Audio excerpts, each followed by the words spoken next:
I'm Greg Hunter. Welcome to USAWatchdog.com. With us, return guest. He's become one of the favorites on here for me too. But I have a lot of good people. He runs a very popular radio show, Operation Freedom. He's a former medical doctor and orthopedic surgeon, a good one, retired because of Obamacare. And I'll just bring him on. Spoiler alert is Dave Janda of Operation Freedom. Dave Janda, thank you for joining us today on USAWatchdog.com. It's always a pleasure and an honor to be back with you. Thank you very much for allowing your audience to be shared with whatever ideas or analysis I can provide. I truly appreciate it. Well, thanks for being on. For my live streaming. I mean, I was just calling people. I didn't know how long it was going to go on for. I thought I'd be going for a couple hours. I was on for 5 hours. But thanks for coming on. I was calling you, holding the phone up to this thing. I wasn't really ready for that. But anyway, you were great. You were fantastic. Well, you did a great job. And in fact, I was so mad. I had been watching Fox Business News during the election night. And I knew you were on, and I had you on and Fox Business News on. And when Fox did their deal at 9:30 at night, that I believe it not only cemented in my mind, because I've taken a lot of heat for this over the years, where I've said that Fox is not part of the solution. They're controlled opposition, that they're owned by the Murdochs. The Murdochs sit in the Council on Foreign Relations. I go, when you're looking at Fox, it's like going into Baskin-Robbins ice cream store, and they're just another flavor of ice cream. And they're fair and balanced, but that doesn't mean that they're not part of the globalist syndicate. And at 9:30, Greg, first of all, at 9:20, the Washington Post, the Associated Press, and Bloomberg came out and said, our projections that the Democrats were going to do incredibly well across the board, and in particular get a huge, they didn't say wave, but a huge increase, I believe they said, in members of the House of Representatives. Well, we actually have to pull back on that. And that was at 9:20. 10 minutes later, on Fox, all of a sudden there's this big banner that goes, Dems win House. Yeah. Well, wait. First of all, where did that come from? Number one. And number two, why would you do that? Polls were open. So this is 6:30 Eastern. Correct. Excuse me, 9:30 Eastern, which is 6:30 Pacific time. Polls in the West Coast were going to be open for another hour and a half to 2.5 hours. And also in the Rocky Mountain time zone as well. Right. Some of the ones in the Rocky, yeah. There were 250 open elections going on when Fox declared the House is done. It's over. Dems won. Now, what does that do? Well, some people that were going to go vote say, why should I bother? I mean, over half the House. Over half the House, 435. Over half the House elections were still open. Had no way they could have known this unless it's some crazy AI. And then, even if they did know it, they should have waited until all the polls closed. But wait, one of the most brilliant people in AI, in tech, is a guy who you also had on your live show, Nick Ruiz from Evolution Consulting. Ah, that's right. Okay, and Nick even said, he told you, he's told me since then, Nick has been doing this deep dive on how these guys could have pulled this off. And he is one of the country's experts on AI. He works for all kinds of political campaigns, too. And he can't come up with an answer, Greg. The answer is they wanted to juke the election. Well, and that is my not only concern, but it's my conclusion. Yeah, I believe you're absolutely correct. Yeah. This was used to, and what better means to do it, right? If they did this on CNN, everybody would go, oh, come on. The home of Acosta, home of fake news, forget it. But Fox, where libertarians, independents, people on the right, that's their viewership. And who better to pick to do this, to suppress a vote of the right, than Fox? And when they did this, a lot of people said, hey, I'm not going to go vote. Or some people that did go vote say, I'm not going to vote for a loser. I'm going to vote for the people who won. Now, let me give you an example.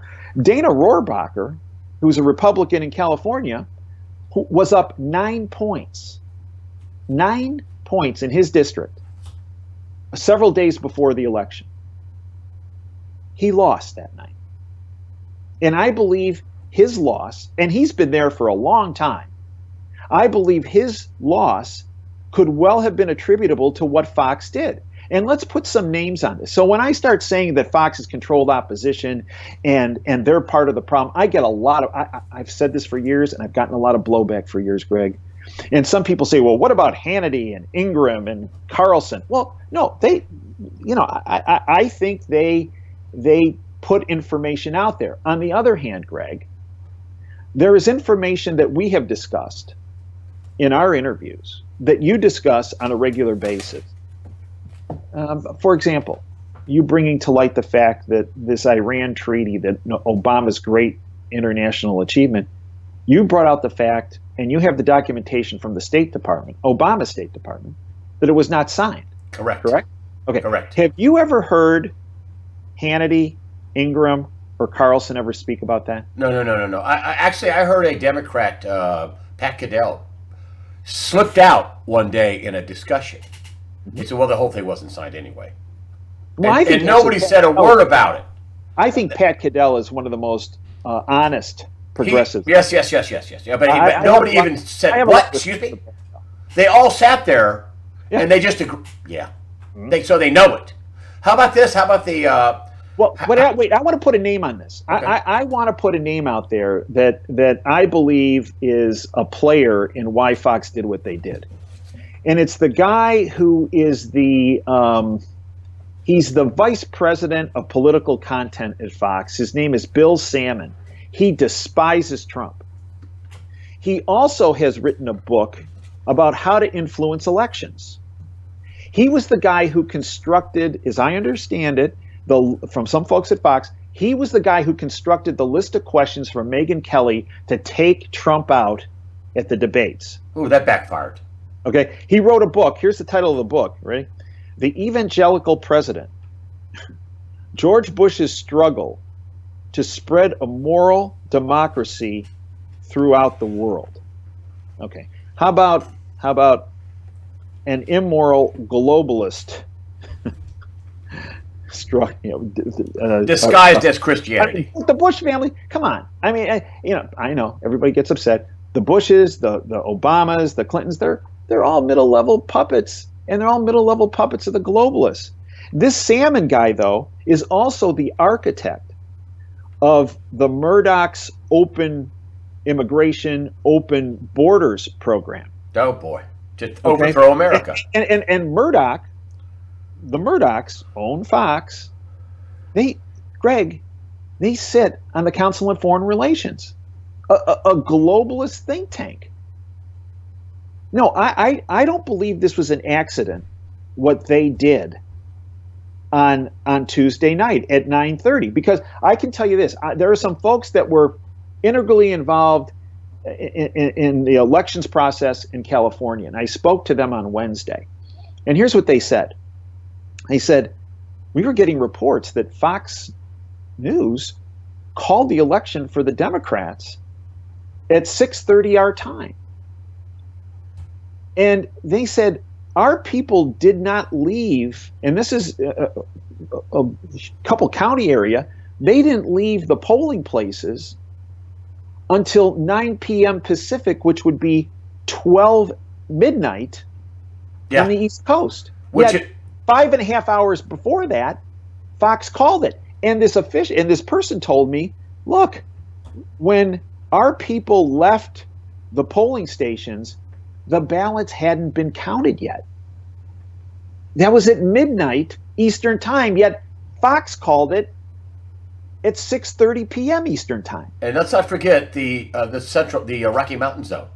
They caught some. Remember, and I just want people to think, oh, you're making a big deal of this. Listen, back in the 2000 Hanging Chad election with Gore in 43, Bush 43, NBC News came out and called Florida, remember this, for Gore. And Florida has a panhandle and about 6 or 7, 5 or 6 counties. They're in the central time zone. They're all red. And they got grief for that. Mm-hmm. And people said that they stole the election. The polls were still open another hour. And so it was only 6 o'clock in the panhandle. The polls stayed open to 7 o'clock in in the eastern time zone in the eastern part of Florida, but now we not only did the whole Pacific time zone for 2 hours and 40 minutes, we also did part of the Rocky Mountain time zone where Tester was among others, John Tester and others. But so was McSally. Yeah, right. So was McSally for the Senate. Yep. Yeah. Now those are all being contested because they got really close. Let's talk about this. Well, before we talk about the election, I want to come back to that. I want to talk about the indictments. So we're going to come back to I want to circle back to the election. You mean the lack of indictments? Yeah. Well, the lack so far. Well, and the lack of the FISA documents being released. The president. I mean, listen. I'm just a spectator from the outside, and I saw him brought that up many times. And it appeared to me he wanted it to go out before the election. I even had Mark Taylor, who wrote the Trump prophecy, said, that could have affected special elections. And I thought, I heard that. I think I heard that from you. Also, why did Jeff Sessions, why was he moved out? And does that signal that these indictments are going to commence? Well, and here's a bit of a mea culpa, because this is where I had some of this wrong, and so did my sources. So what we said several months ago was that, and once the Kavanaugh, what do you want to call it, goat rodeo? Yeah. Started, the plan is that Kavanaugh needed to be seated to give them a 5-4 rule of law majority in the Supreme Court, because the feeling is that they had to get the judges set and had to get some of these other federal judges set around the country. Now, it's been going into the election, I believe 59 new federal district court judges got pushed through the House or through the Senate, 29 appeals court judges, and then with Kavanaugh, 2 Supreme Court judges. They needed to have the rule of law judges set before they hit the declassification, right? On September 17th, Donald Trump came out publicly and said, there are 3 entities that need to be declassified, unredacted. The original FISA warrants to tap Carter Page, the text messages between Comey and McCabe, and the 302 forms. The 302 forms being the forms that the FBI fill out when they interview somebody. The 302 forms of Bruce Orr, who was the number 4 in the level in the Department of Justice during the Obama administration, and had integral ties with Fusion GPS and Glenn Steele from Fusion GPS, and Fusion GPS being the organization that was paid by the DNC and the Clinton campaign to create the fake Russian dossier. Which they used the dossier to apply fraudulently for FISA to spy on the White House and the campaign. Correct. Which, in my mind, should be a criminal offense. I believe it is. Okay. Now, so Kavanaugh gets approved. As I was told, next step, declassification. Okay. Well, Trump comes out on September 17th, and he says, we got to declassify these things right away. And the Department of Justice starts slow walking this. Under Jeff Sessions. And there are many people that disagree with me on as far as the sequence here. Okay, many people that follow Q, for example, say no. The plan was that it was first going to be declassified, and then or no, Sessions would leave, and then it would be declassified. Well, my sources, who I've known for some cases decades, said what's going to happen is Kavanaugh gets approved, rule of law judges are set. Next step is declassification. And when the declassification hits, what it's going to show is that there was criminal activity about sedition and treason, about bringing down a duly elected president of the United States, trying to block an individual from ascending to the presidency, and treason. And when this falls, what's going to happen is it's going to look bad on Loretta Lynch, who was the Attorney General under Obama, and it's also going to look bad for the leadership of the current Department of Justice to have let this continue to perk along and not address this a year and a half ago when they first walked in the door. And what my sources said was declassification occurs first, and then what's going to happen is either Sessions is going to say, wow, I didn't realize that all this was going on behind my back. I'm going to unrecuse myself from the not being able to investigate the Russia probe, and I'm going to step forward and become the quarterback on this thing rather than Rosenstein overseeing Mueller. And the other alternative I was told is Sessions would say, wow, this is really bad, and I should have been on this thing over a year ago, and well, I'm going to resign. So where my sources had told me and where I had it wrong, based on the information we had, was Kavanaugh in, declassification, Sessions out. Before the election. Right. And that this, when Trump announced on September 17th, declassification, that the plan is that this declassification would occur before the election. Now, what happened was Kavanaugh got approved and the declassification didn't happen. And from what I'm told, it didn't happen because Sessions was slow walking this thing. Yeah, why was he doing that?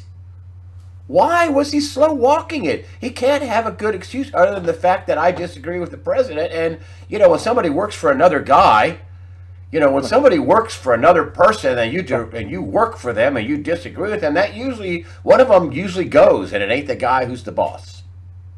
Well, first of all, I believe from the time Sessions took office, he was characterized as like Mr. Magoo. He was not around. He wasn't knowledgeable about what was going on. He was just in the background, not doing anything. I disagree with that based on the information I've been provided. Yeah, he was working on the other. He has been working vigilantly behind the curtain, as I understand it. He's the one who appointed Huber, the prosecutor from Utah, to go after all these people in these grand juries around the country. Sessions had been overseeing that. In fact, 2 weeks ago, Sessions was in Utah with Huber. And then the next day, he was bringing documents. He was in Washington bringing documents under subpoena to various committees. I don't believe he was Mr. Magoo. I believe he was a patriot, and he was doing his job. He was setting the table. Okay, let's think of this in baseball terms, right? He was the starting pitcher. Okay, and I was told he'll leave when his job is done. Well, his job was done, according to my sources, when these declassification documents rolled out. And then he was going to either resign and say, okay, well, wow. Or he was going to unrecuse himself. But what happened? Kavanaugh gets approved. The documents, and again, Sessions was working with Huber to set these indictments in place. But the indictments were not going to be opened until the declassification occurred. And what happened was Kavanaugh approved, and then Sessions started to slow walk. So your question is, why did he slow walk it? Well, there's several potential answers here, and I don't know which one is the right one, or maybe it's a combination of a couple. One would be, I hate to say it, but he could be compromised. Okay. And they could have been using this compromised material against him, saying, okay, buddy, you got all these indictments set, you did all this kind of stuff, we finally figured it out, this is what you've been doing, but don't pull this trigger. Well, and then we want to win the House first and shorten that window. So now they don't have the House, and now they got to shorten the window, then they got to do everything right now. Right. So that's one explanation. The second explanation is Sessions, he gassed out. He said, okay, I got the table set. I'm the starting pitcher. I was supposed to go 6-7 innings. I'm now in the 8th inning, and my arm is rubber. It's shot. I can't go anymore. I don't want to put up with the grief that's going to hit when these documents become declassified, because I know what's in them. It's going to be terrible. I mean, this is going to send lots of people to jail. Right. And the third option that I've been told is that the Hatch Act says you can't introduce any information that can have a significant impact upon the election. Well, okay, they did that. So Sessions looks at it and goes, "Wow, if I release this stuff now that we're within 2 weeks of the election, this is going to have a huge effect on the election." And the reason is because I believe when you look at the FISA documents when they are declassified, it's going to show that that to get the FISA warrants to monitor Carter Page, the word I hear is that they went to Loretta Lynch. They got an emergency order. She never even took it to the FISA court. They got the initial order. They did it for a week. Then she had to go to the FISA court, and the document that they presented was the fake Russian dossier that was paid for by the Clinton campaign and the DNC.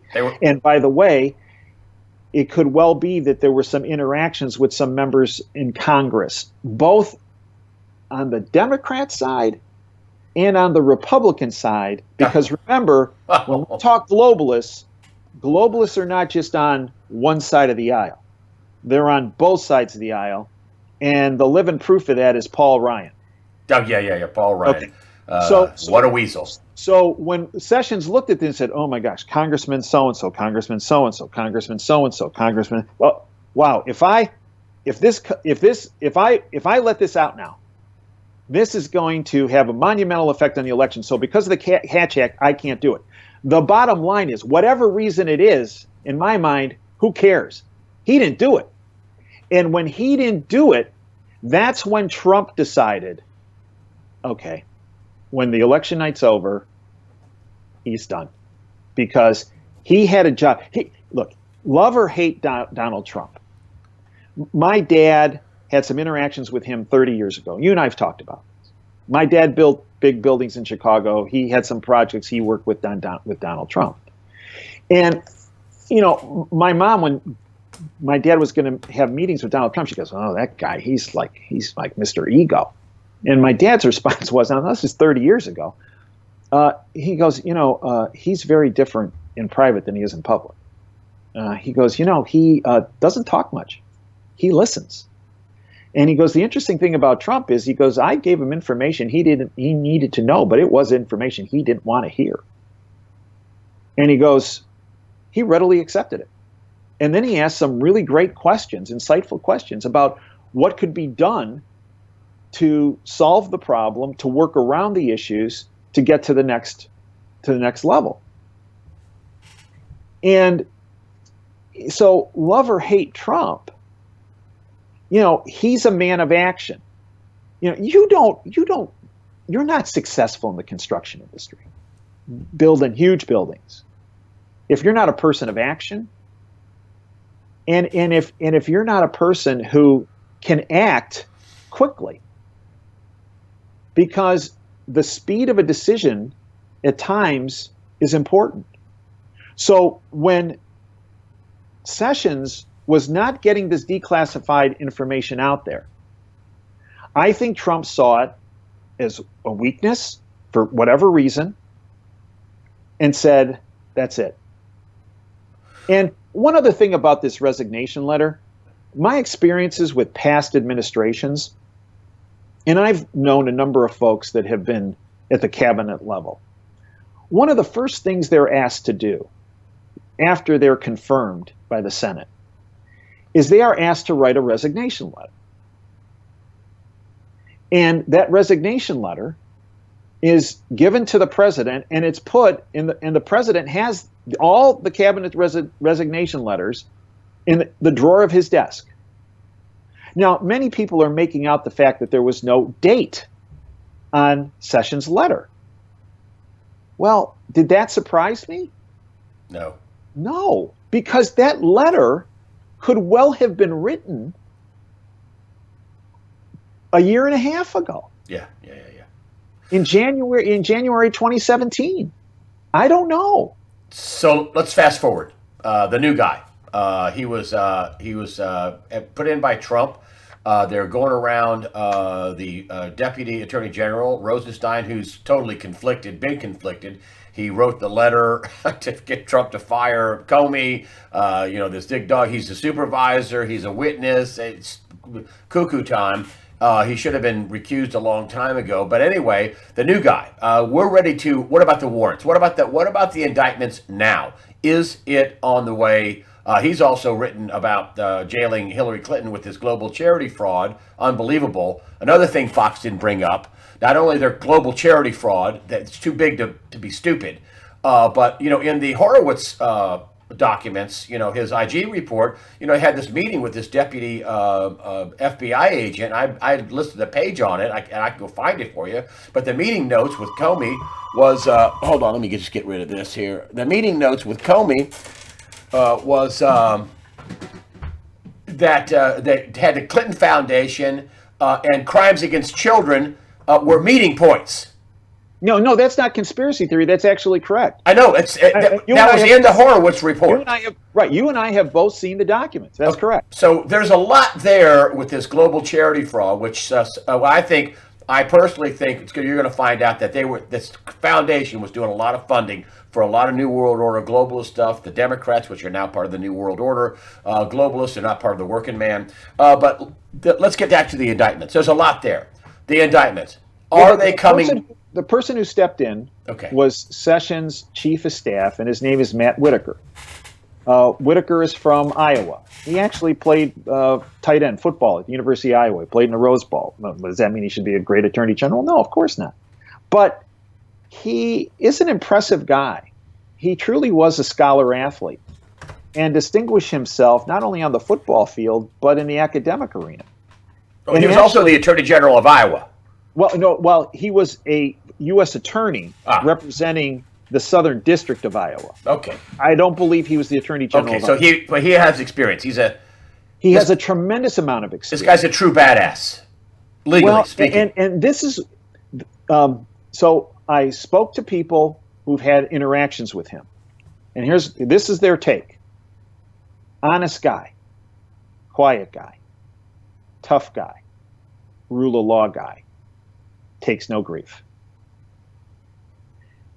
Is willing to put himself on the line for freedom and the country. My question to the folks I know said, well, could the globalists potentially have dirt on this guy? Could they potentially have him as a reason to slow walk the documents? And the three people I talked to about him who know said they don't have jack on him. And they said, if you want an indication, look at their reaction the first 6 hours after he was named. They went crazy. They wrote op-ed pieces about how the president's breaking the appointments clause, which he's not. Oh, and by the way, did you see who else said that? Kellyanne Conway's husband? Well, he's a big Dem, and he's a big Hillary supporter.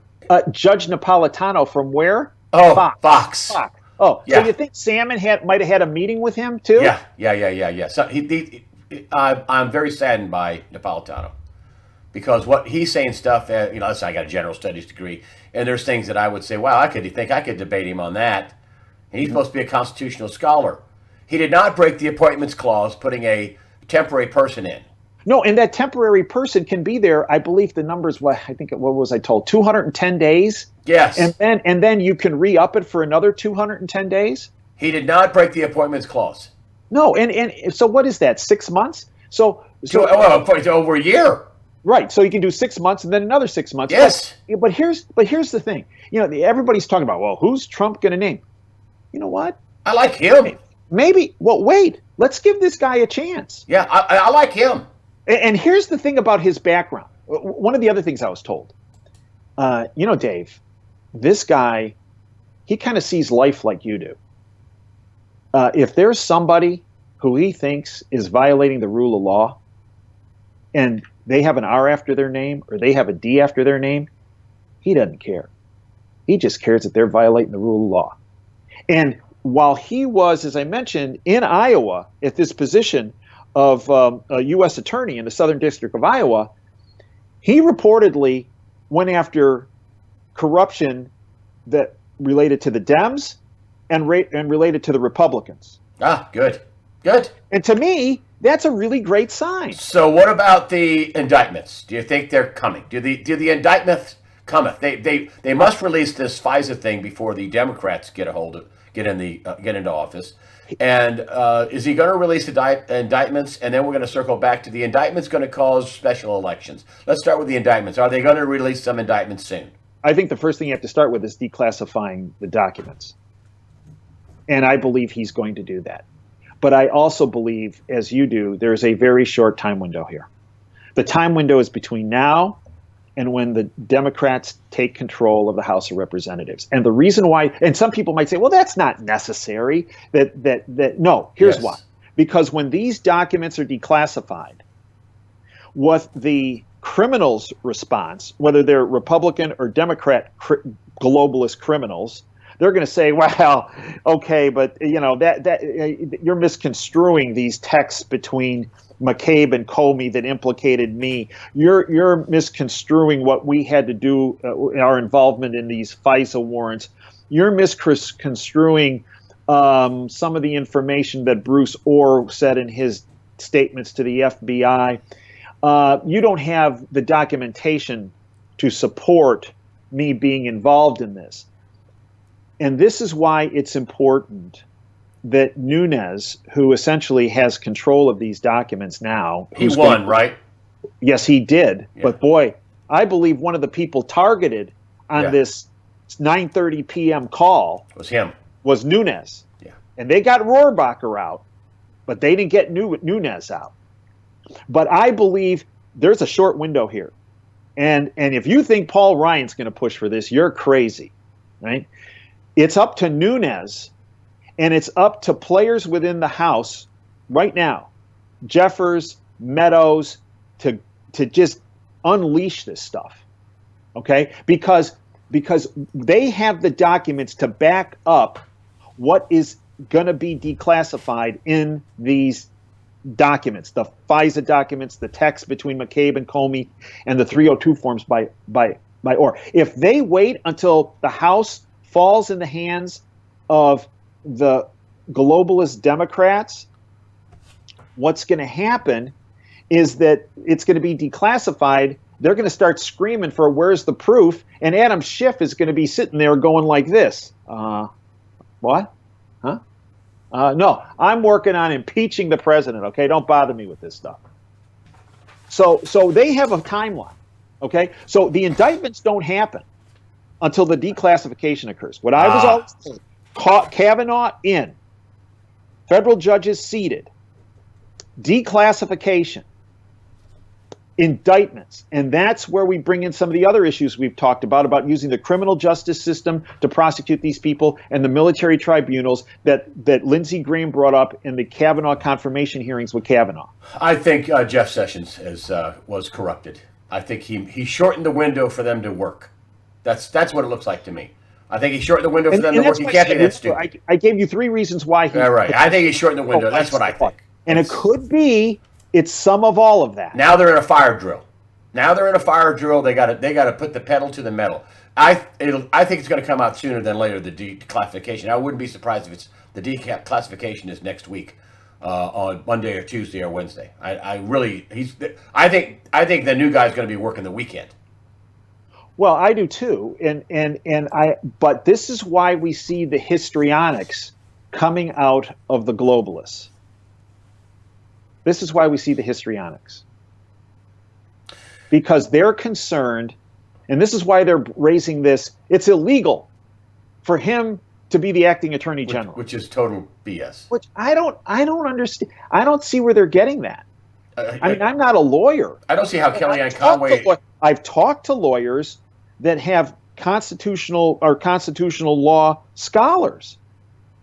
And they have told me, this business that Napolitano, because I sent them the information that Napolitano said, and they go, all due respects to the judge, but he's wrong. Yeah. He's wrong in black and white, he's wrong.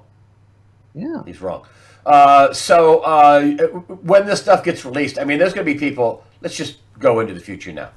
Everything's released.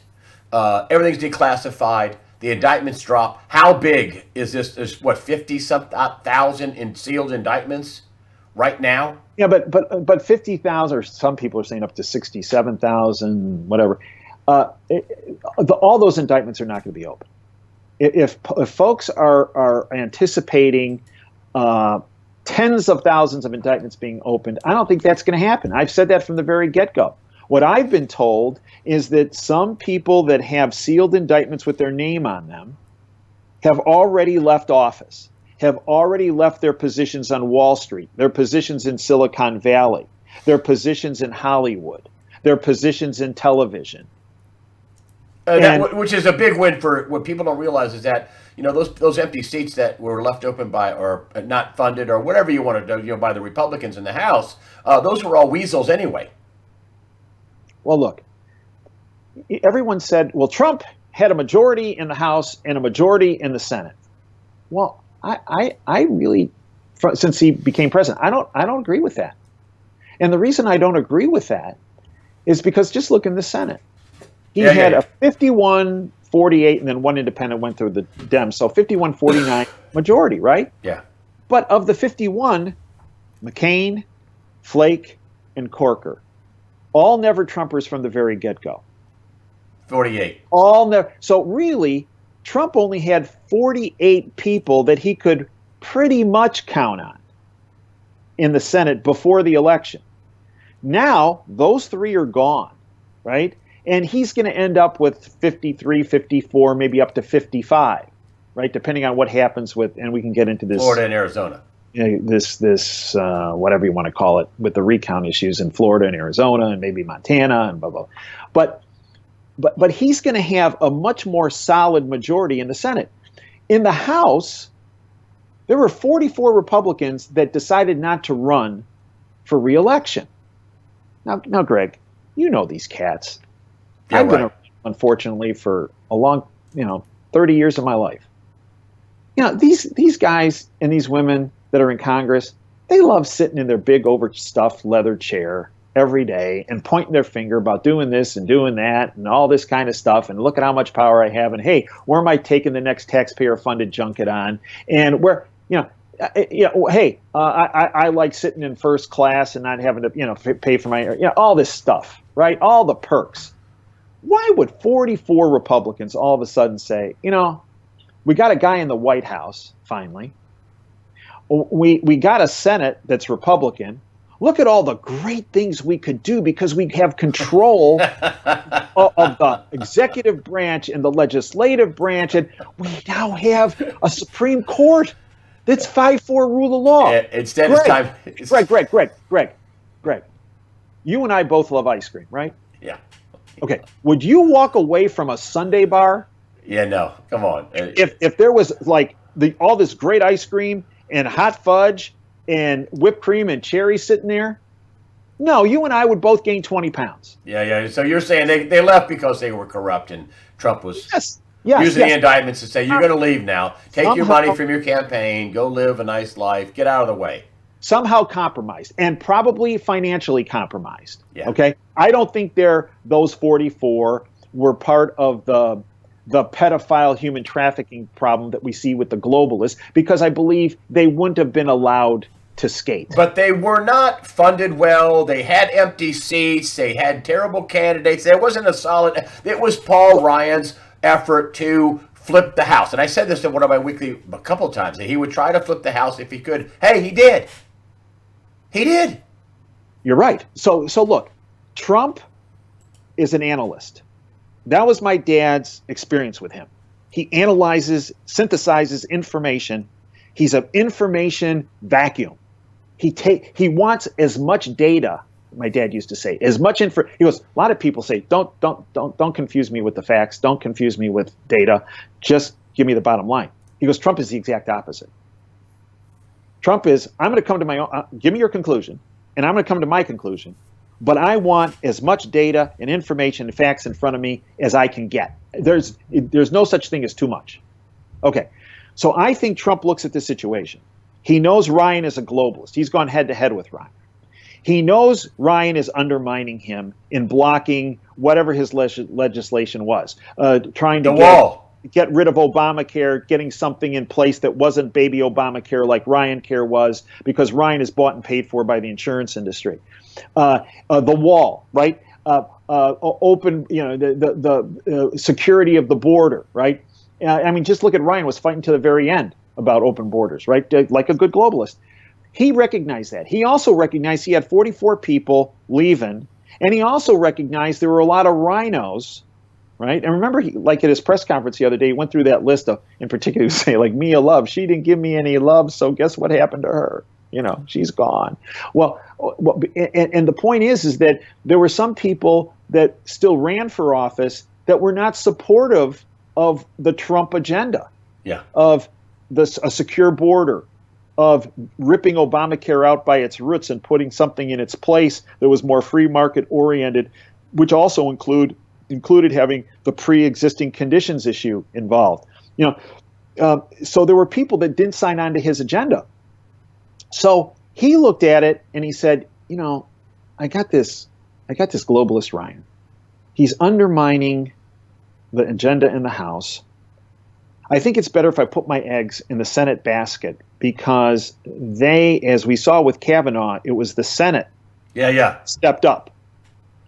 And this is why I believe he decided, look, I'm going to put my eggs in the Senate basket and have them and their oversight and their leadership with their committee chairman, kind of lead the charge. Because the House, it's already, if he looked at the numbers, it's already playing against him number-wise, right? Because if you look at historically, in the first midterm election after a president is elected, usually that president loses at least 30 seats in the House. Yeah.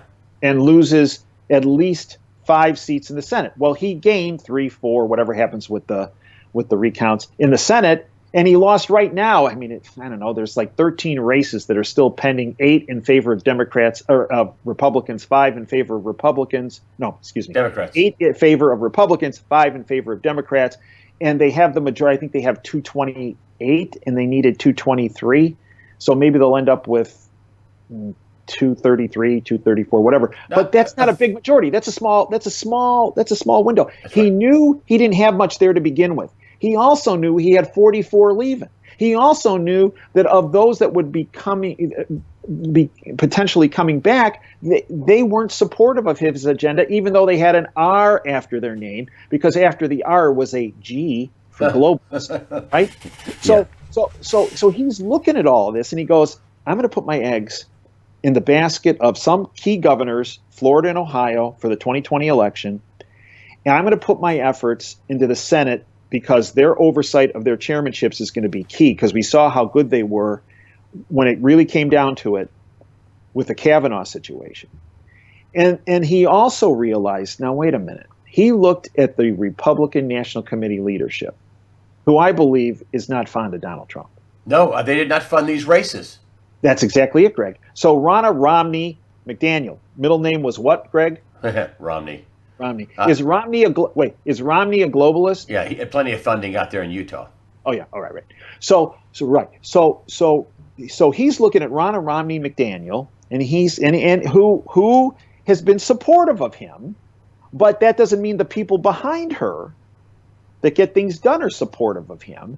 And he's going, now wait a minute, I'm looking at, there's 39 districts, and Greg, you pointed this out, and I fess up, I didn't think you were right on this. I am guilty as charged. But Paul Ryan flipped the House and had help. 39 seats that essentially, as of August 7th, Greg, and you pointed this out, and I said, Greg, you got to be wrong on that number. You said, Dave, there are 39 seats that are essentially unopposed, that the Republicans are not putting somebody up. I go, Greg, it can't be that.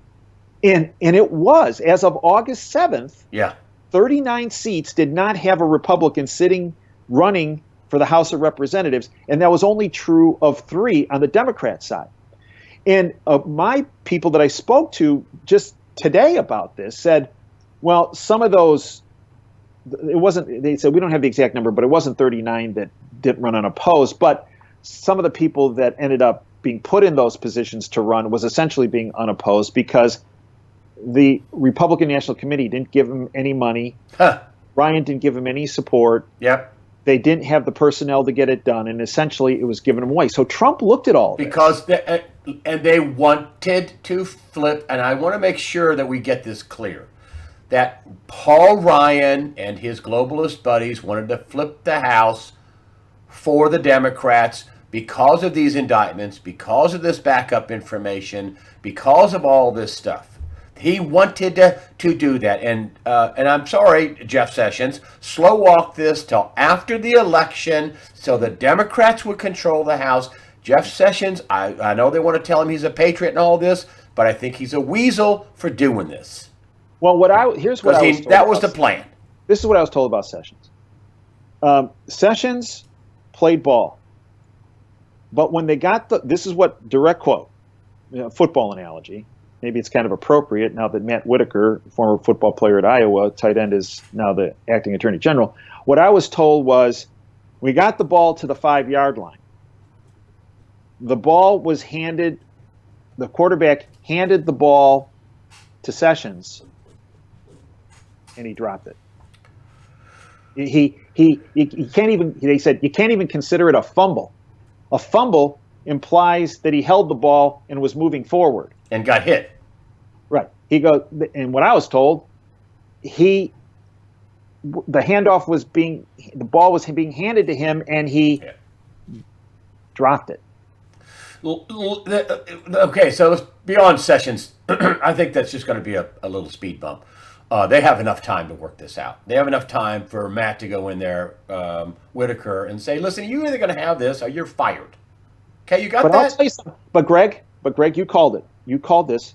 Time is of the essence. That's right. I mean, they got Whitaker. If this declassification doesn't happen, yep.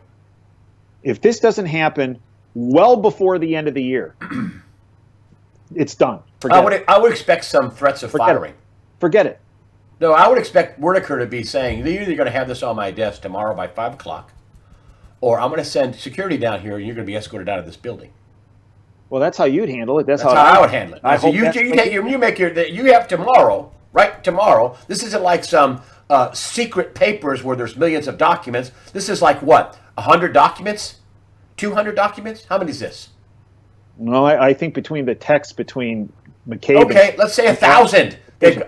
But you know what? They've got 130,000 people in the 115,000 people in the Department of Justice. You'll get the gist of what was happening after you read probably about 4 or 5 of these documents. That's right. It's not going to take you 2,000 pages to figure out what's going on here. That's what I'm saying. And the guys that will help you are the people in Congress that have been stifled the whole time, and Jeff Sessions slow walking this.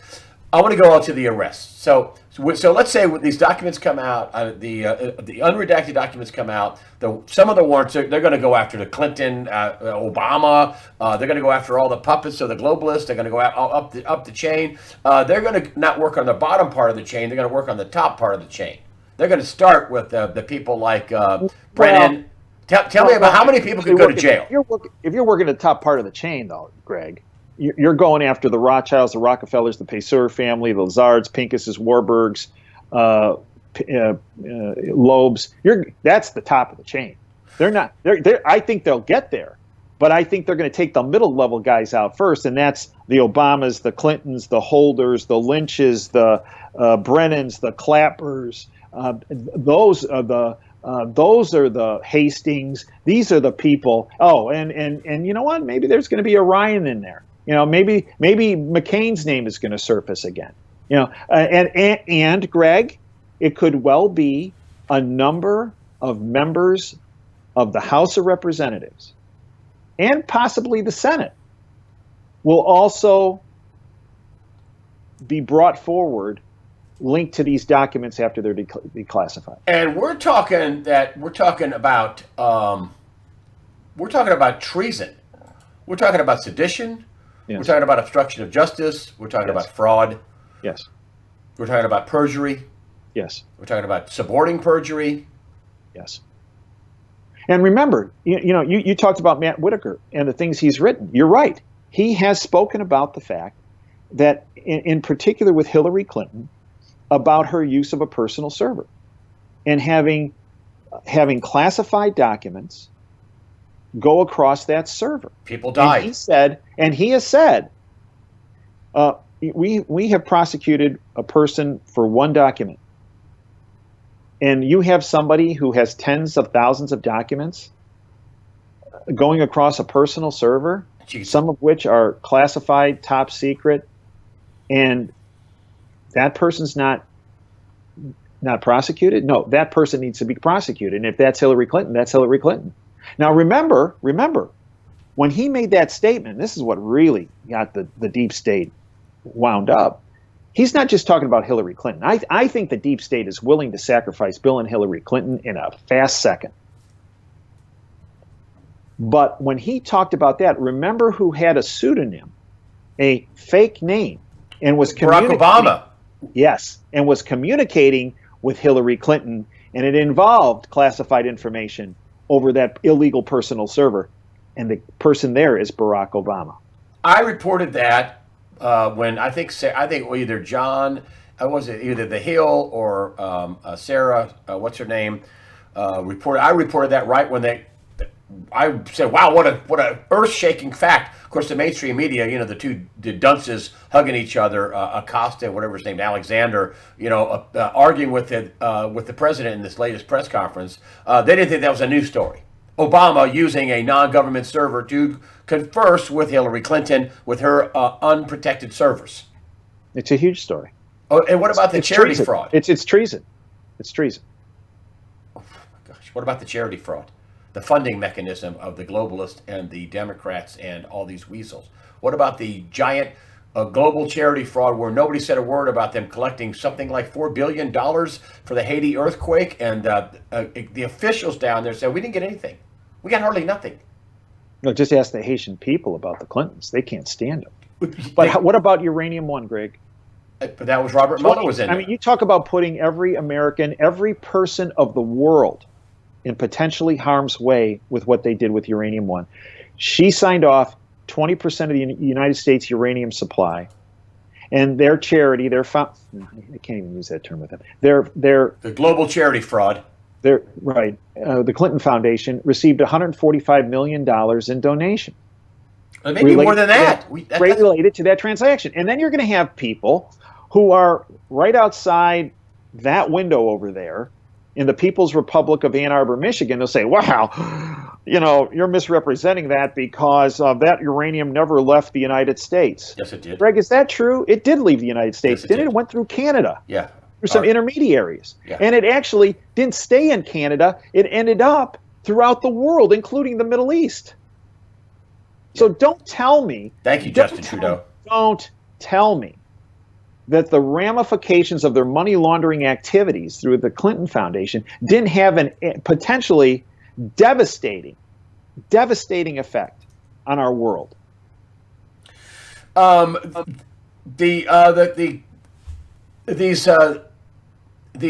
going to be, even though we don't have 50,000 arrests, we may have, in the savings and loan debacle, according to Professor Black, I think he's at one of the University of Missouri, University of Missouri, Kansas City, MUKC, I think it is, University of Missouri, Kansas City. William Black said, he was a regular, and they had 1,000 successful prosecutions, and they had 10,000 indictments in the savings and loan debacle. Mm-hmm. They surely could get that. They could get 1,000 convictions. Well, look, Greg, someone who you've had on your show, that I've had on my show, who I think is, if I was going to name an attorney general, she is the person I would name. She's honest. She's one of the best litigators in the country. She is just incredibly courageous. Who is it? And her name is Helen Chapman. And I said to Helen, 2 weeks ago on my show, I said, Helen, and I asked her 2 weeks ago, if you were going to be named Attorney General, let's say Jeff Sessions resigns, fires, gone, and you're named Attorney General, what would you do? She goes, I would first clean up the financial industry, and I could do that in one fell swoop. I said, really? I go, what would you do? She goes, I prosecute one individual. Like Jamie Dimon. And I said, okay. She goes, that's right. She goes, I could prosecute, not only prosecute him, I would easily be able to have him found guilty on many counts. And that's Jamie Dimon, CEO of JP Morgan Chase. And she goes, and just the picture of him in cuffs being perp walked would go a long way to solving all the financial crimes on Wall Street. And she goes, the prosecution of him would clinch it. She goes, it would immediately become a place you wouldn't even recognize from today. Wow. And I believe that's true politically, and whether we're talking about Wall Street or Hollywood or Washington, D.C. I think you take some of these higher echelon, middle level players out, and there's the picture. I mean, let's face it, one of the things that destroyed Hillary's chance of becoming president is her on September 11th falling over like the World Trade Center, right? Yeah. I mean, it's hard to deny that this woman was of good physical health looking at that. And I believe it raised a lot of questions in a lot of people's minds. And I believe a similar picture of a primetime player in cuffs being led to a car, or not their own limo, but a police vehicle, I believe would go a long way. And it wouldn't take that many to solve the issues at hand. What we really have going on right now is a total covert behind-the-scenes war. That's what this midterm election was about. That's what Donald Trump was working so hard going out. And it's not over. Oh, let's talk about that.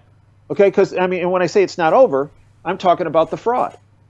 Now, remember the election fraud. You're talking about election fraud, right? Because this is the war that's ongoing. Because they're trying to overturn the election, similar to what they tried to do in 2016. Remember 2016, Greg? Yeah. Remember, we went through the whole recount thing. Well, we were going to do that in Michigan, right? Yeah. Until Jill Stein was pushing that. Until they realized, hey, wait a minute, we got problems down here in Wayne County. There are a whole lot of votes that were going to Hillary that weren't legit. Okay, and the recount. Had the recount here in Michigan. Okay, and so they thought they could throw the words recount and they could get their people in to kind of finagle the counts, and that they would walk away with enough of smoke and mirrors going on and smoke in the air that people would say, well, Trump shouldn't even win the Electoral College because, well, we can't count on any of these results, right? And then they were thinking about getting rid of the Electoral College. Remember, they were talking about how that really is, well, that shouldn't be around. We should just go. But the point is that whenever they get in trouble, they start to manipulate elections. So there's three parts of this, the fraud. There was the before the vote fraud. Yep. There was during the vote fraud. Yep. And now we're experiencing after the vote fraud. So briefly, before the vote fraud, I was told by a particular source that I have known for many years, who has never led me astray or provided me bad information, that there were now I'll use this person's words, quote, staggering number of voting machines that were impounded Monday night before the election on Tuesday because they had preset votes in them. And this involved voting machines in all 50 states. Not everyone, because what they did is they ran some test protocols. Trump had teams out there, various departments, making sure of the integrity of the vote. And they came across, I was not given a number, a staggering number of machines that had preset votes that were impounded. They had guards placed upon them, and machines that had been documented as being legit and zeroed out were put in their place. So that's some of the before.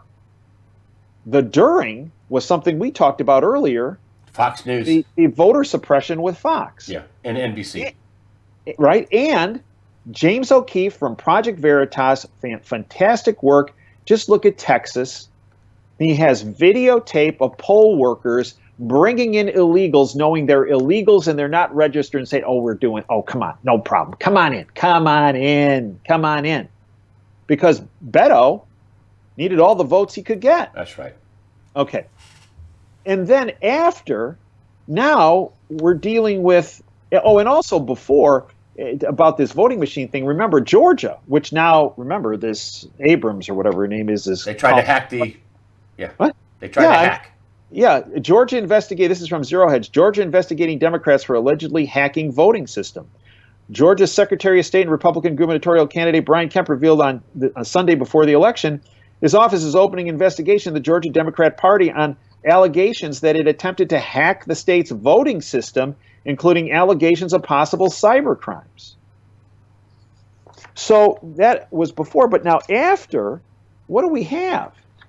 We have an election in Florida with the governor and the senator's race, where all of a sudden you see, like, it's almost like a, Greg, I know you're going to get upset for me for bringing this up, because I know you value this person and their involvement in government, and I know you really like this person, but remember when your buddy Al Franken got elected and they found all and they found all these extra votes. I'm just trying to get him wound up. But when they found, I mean, not just like 10 votes in the trunk of a car, right? They found hundreds and hundreds of votes, and miraculously, all of a sudden, he starts to win. Well, now we're starting to see this in Arizona. We're starting to see this in Florida. But here's where it's different.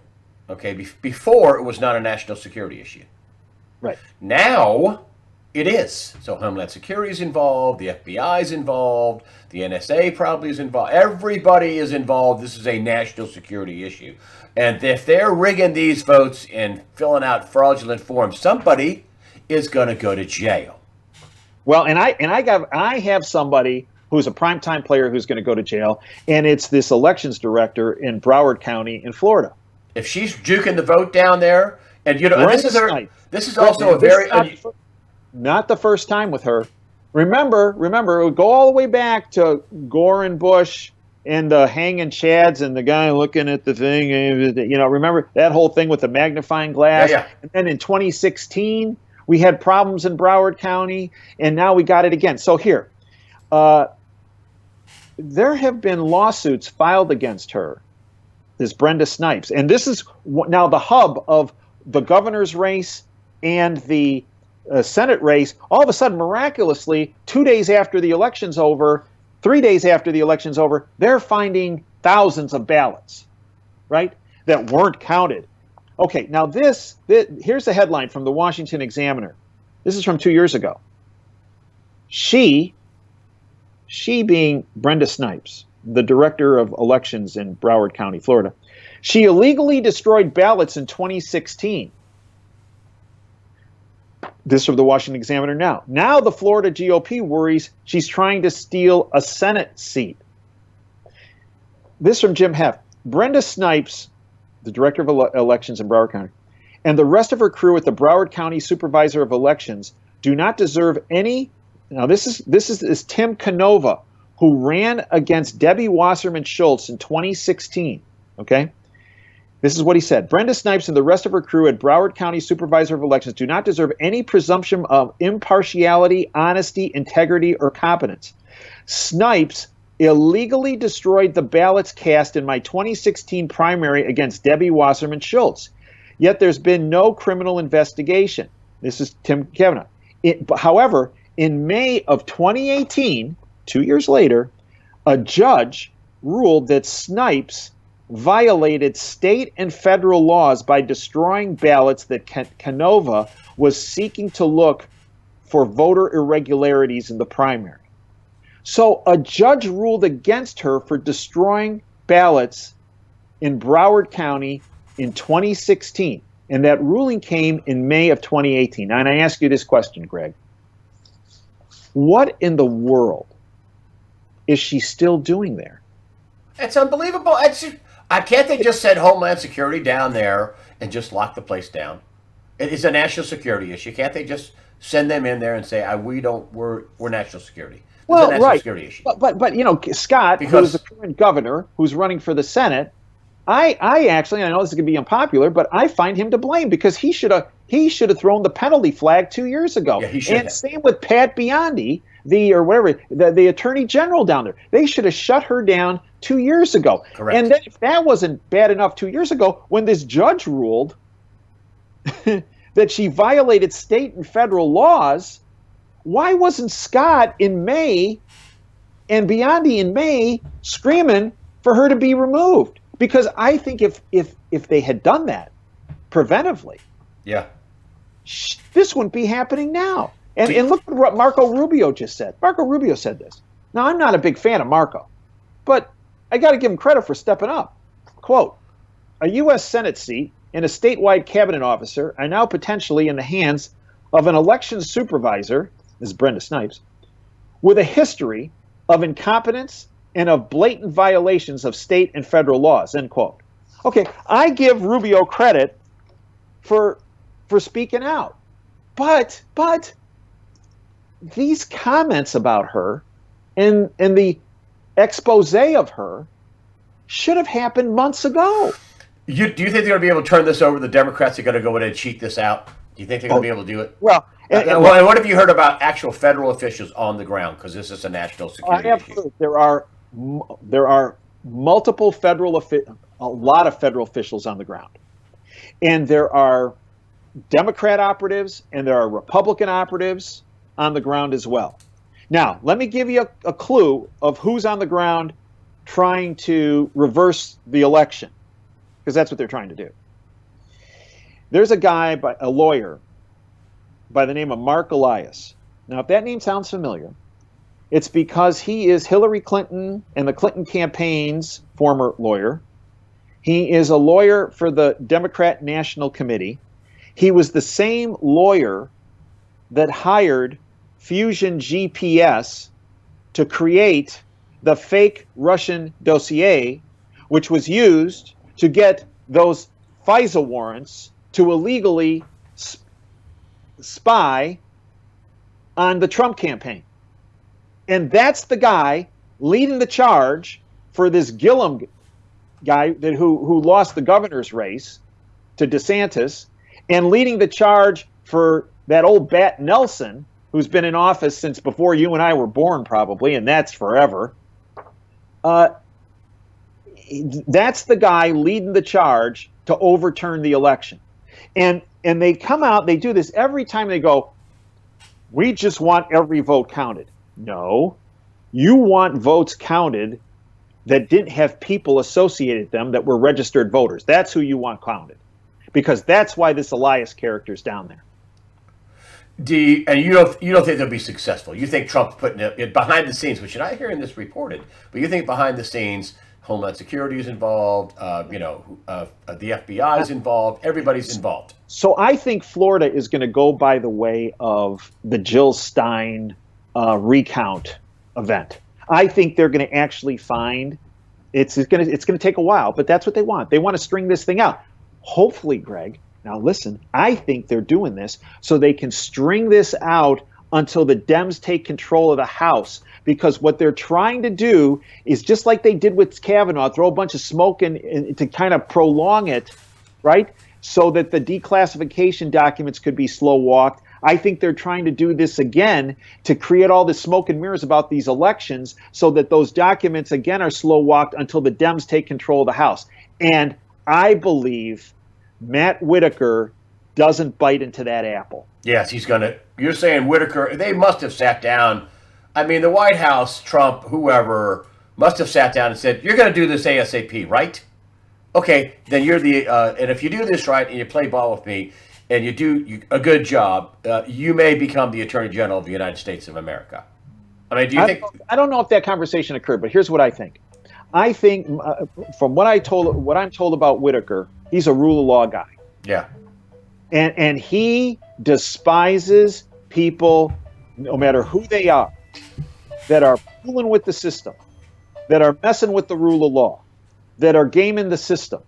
And this is why I think everybody's so panicked, right? I think this is why Republicans and Democrats alike are panicked right now.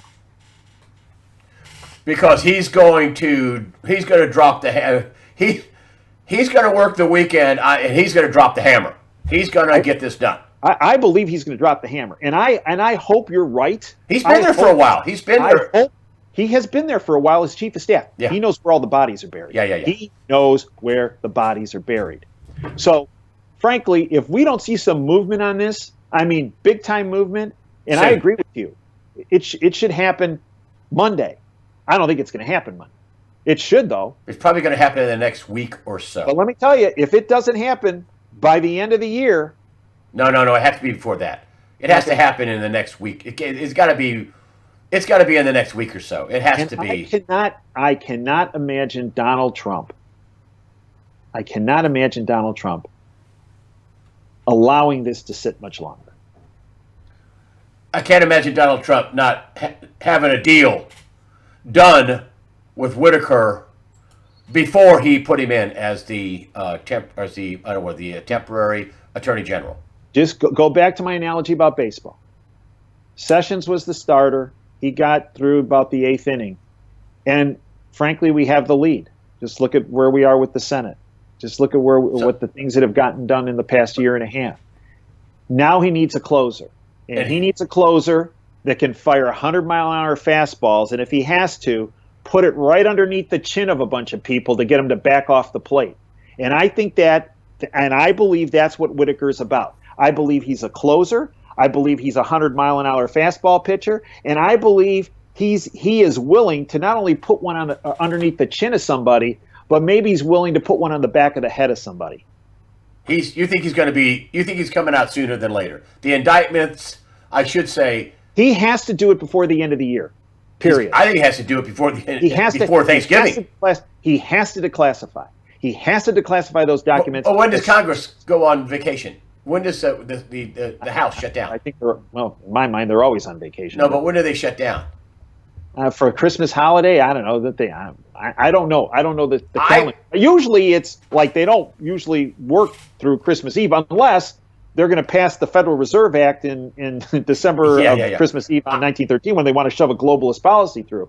So, frankly, if Congress is working close to Christmas, I'm worried because they're going to try to shove something through that that would impact our freedoms and liberties. But I'm not sure when their holiday schedule goes into effect. Listen, I think they have to do it before Thanksgiving, period.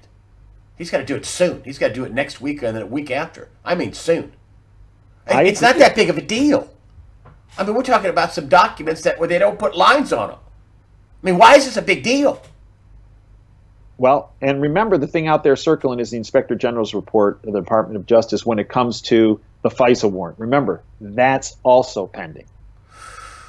So before the end of the year, fireworks with the indictments. Yeah, and if there isn't, we're done. All right, Dave, your popular radio show. Tell me about your show. It's Operation Freedom. It's on Sundays, 3 to 5 Eastern. 2 to 5. 2 to 5 Eastern time. You also have a subscription page where you put up extra stuff for people that looks to be pretty cost-effective and delivers a lot of punch for not a lot of money. Tell me about that. Yeah, so I have a radio show, Operation Freedom, which you have been a great guest on, was recently as well again. You're a regular on our show, 2 to 5 every Sunday. Folks can stream the show live free at davejanda.com. Go in the upper right-hand corner, hit the Listen Live button. They can stream the show, again, every Sunday from 2 to 5 Eastern. In addition, I have a YouTube channel, Operation Freedom. I'm not prolific like you, Greg. I put up one YouTube video a week. And folks can subscribe to that channel. We also have davejanda.com where we have a significant amount of free information we put up on a regular basis, but we also have a subscription side, which is 30 cents a day, $9 a month. Folks don't have to sign up for a year. They can sign up for a month, $9, less than a cost of a Costco pizza. Sign up for a month, and if they like it, they can keep it, and if not, they can get rid of it. But in that platform, the subscription platform, We have a WTF show, we call it, which is my geopolitical analysis based on the information I'm getting from my sources. I do that every Wednesday. On Thursday, we have an Insider Insight video interview, kind of like what you and I do, only on my platform. I do it there. Guests from behind the curtain, sources I have talking about issues at hand geopolitically and the like. And then we have a Department of Advanced Research show focusing on IT issues. Folks that are subscribers also have 24/7 access to our podcasts. And then we have our contributing editors section where a number of our editors, Harley Schlanger, for example, Michael Cutler, write about immigration issues, geopolitical issues, and folks have access to that. They can join us at davejanda.com, the free side, the subscription side. Everyone's always welcome. We're there 24/7. It's kind of like being on call again as a doc. Okay, great. Well, that's a thorough explanation of what you're doing, and it was better than I could have done. But listen, I just think you got great sources. You've been in and out of Washington since, I think, the 70s, helping with big... 88. Okay, since 88. You've helped with big medical things with the health industry. You've got big sources in law enforcement at the high levels. You have sources in high levels of government, including the White House. You also have big intel sources, some covert, some overt. You've got great sources, and I love having you on. I love getting your perspective. Well, one of the criticisms of my segments with you, Greg, is that I say, I've been told this or my sources, and if folks want to know who my sources are, if you look at my radio show, I've had hundreds of guests, and you will get an idea of the generals and the admirals and folks in the Secret Service and the DEA and Department of Health and Human Services and Department of the Treasury and from the Pentagon of who my sources are. I have other sources that don't come on the show. Yeah. And the reason is because they cannot. I got that. They are in positions where they cannot.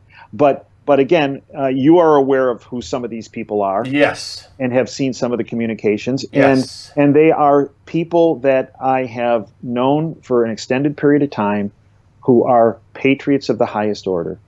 And I would like to thank you, Greg, for everything that you do on a daily basis. We started this by talking about what you did on election night and your live broadcast on your platform. I stopped when I was, as I mentioned, I stopped watching Fox at 9:32, and I had you on in the background, and I was listening, and then I had Fox, and when that happened, I flipped the TV off and I went strictly to you, and you provided incredibly comprehensive coverage of the election, of what was happening on the ground.